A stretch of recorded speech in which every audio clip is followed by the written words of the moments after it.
Hi, this is Grandma Lori. Today's story is Abby and Libby's Great Adventure. Abby and Libby did everything together. They were even born together. They were identical twins. They loved playing hopscotch. Their big sister taught them how. They were always outside, even when it was snowing. Throwing snowballs at their big brothers was so much fun, at least until the brothers ganged up on them and put snow down their backs. It always ended up in being very wet, but laughing the whole time. One day, the girls decided to walk to their grandma and grandpa's house. "Should we tell Mom?" asked Abby. "No, she's busy. Dad's coming home today from Korea, and she's getting ready," said Libby. "Let's just go. It isn't very far." The twins' father was in the army and was stationed in Korea. He hadn't been home in a long time, but a new baby was coming, and he was able to take leave to come see the baby. Hand in hand, the girls set out. What they didn't know was that Grandma's house was several miles away. Sure, it seemed close when you're going by car, but it was too far to walk. As they walked down the street, there were more and more cars. When they came to a stoplight, they stopped until they had a walk sign and continued on. "Isn't Grandma going to be surprised to see us?" said Libby, laughing. "I think Mom is going to be more surprised when she sees we're not there," Abby said, sounding concerned. Libby was the more adventurous of the twins, but Abby didn't want to be left behind on Libby's adventures, so she always went along. Besides, they always had a great time as long as they were together. The further they walked, the heavier the traffic became.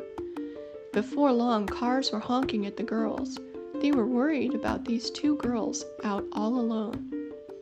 A police car pulled up in front of them. They were afraid, so they ran behind one of the buildings and hid in the doorway. Girls, I know you're in there. Please come out," said the police officer. The twins looked out from the doorway. "I won't hurt you. Your mom was very worried about you when she didn't find you in the house. We need to go so she isn't upset anymore."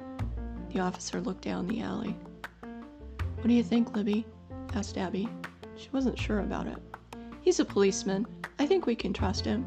Besides, Mom doesn't need to be worried about us. It might hurt the baby," Libby said, stepping out from the doorway and taking Abby with her. "We're here," Libby said. The police officer smiled and kneeled down. "There you are. Boy, we've been looking everywhere for you. Luckily, someone saw you walking down the street and called us." "We were just going to Grandma's," said Abby.